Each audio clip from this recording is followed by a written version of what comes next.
नमस्ते साथीहरू जस्तै मतदाता नामावली चेक गर्नको लागि लिस्टमा नाम आछ कि छैन भनेर मतदाता नामावलीमा त्यो चेक गर्ने तरिका हैन समेटेर मैले एउटा अनलाइनबाट चेक गर्ने तरिका मोबाइलबाटै हामीले चेक गर्न सकिन्छ हैन। त्यो चेक गर्ने तरिकामा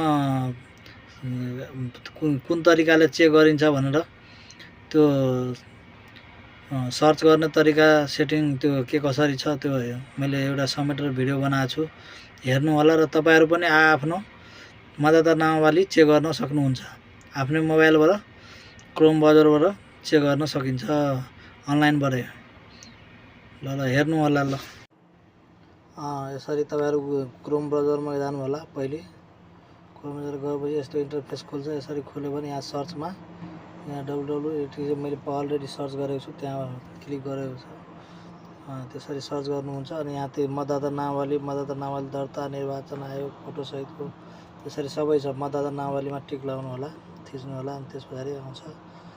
अनि यसरी बिस्तारै अनि खुल्छ त्यो जम्मै मतदाता नामावली त्यो सबै लिस्टै छ। यसमा तपाईहरु जुन काम हुन्छ त्यसमा गर्नु होला। म चाहिँ नामावली चेक गर्नको लागि त्यो नामावलीमा थिचे। त्यसपछि यस्तो इन्टरफेस खुल्छ। यहाँ प्रदेश चुज गर्नु होला। यहाँ आफ्नो कुन प्रदेश छ त्यो चुज गर्नु होला। मेरो चाहिँ मध्य प्रदेश छ, मैले मध्य प्रदेश टिक लगाएँ।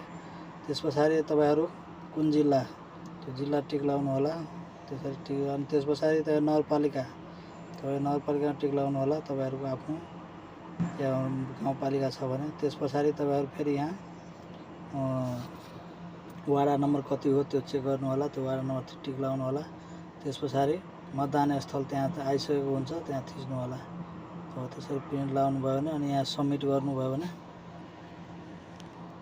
तपाईहरुको पनि सबमिट गर्नुभयो भने देखाउँछ। यस्तो इन्टरफेस खुल्छ। यसरी खुल्यो भने त्यहाँ चेक गर्न हुन्छ। एक लाइनले यसरी हेरेर पनि चेक गर्न सक्नुहुन्छ, नभए सर्च गरेर पनि सकिन्छ।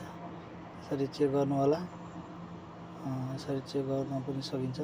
यहाँ नामावली तपाईको नाम छ, यहाँ नेक्स्ट गरेर पनि त्यो नामावली सार्न मिल्छ। तल माथि नम्बर चाहिँ चेन्ज गर्न मिल्छ कि त्यो थिच्नु भयो भने त्यहाँ नेक्स्टमा थिच्नु भयो भने गर्न मिल्छ, चेन्ज गर्न मिल्छ। नम्बर त्यहाँ बढ्दै तल आउँदै गर्छ। अनि त्यसपछि तपाईलाई जस्तै त्यो लिस्टमा नाम तलतिर छ भने तलतिर नेक्स्ट गर्दै जानु होला। अनि माथि जानको लागि फेरि पूर्वमा थिच्नु होला, माथि जान्छ। सर्चमा तपाईले जसको कसैको नाम सर्च गरेर गर्न सक्नुहुन्छ। जस्तै यो अङ्कहरु दिएको छ नि क ख को यो नामहरु। अनि त्यसमा जस्तै म थिचेको आशाको नाम जस्तै कुनै पनि जसको पनि नाम आउन सक्छ। आबाट जति छ नि सबै आउन सक्छ कि त्यहाँ त्यस्तो हुन्छ। त्यहाँ सर्च गर्नुभयो भने त्यहाँ छ नि त क ख ग त्यो सबै लेखिरहेछ नि त। त्यो अङ्क जुन लेख्नुहुन्छ त्यो सबै आउँछ कि त्यसरी नै पुरै त्यसको लिस्ट आउने हो कि तल त्यसरी आउँछ पुरै। त्यहाँ छ नि त्यहाँ सर्च गर्नुभयो भने त्यसरी नै देखाउँछ। भने सर्च गर्नु होला।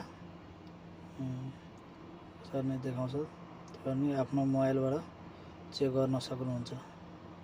अनलाइनबाट तपाईँ कसै कहाँ जानु पर्दैन चेक गर्न। अहिले मतदाता नामावली छ कि छैन मतदाताको नाम त्यसको लागि लिस्टमा त्यो चेक गर्न सक्नुहुन्छ। आफ्नै मोबाइलबाट घरमै बसी तपाईले चेक गर्न मिल्यो।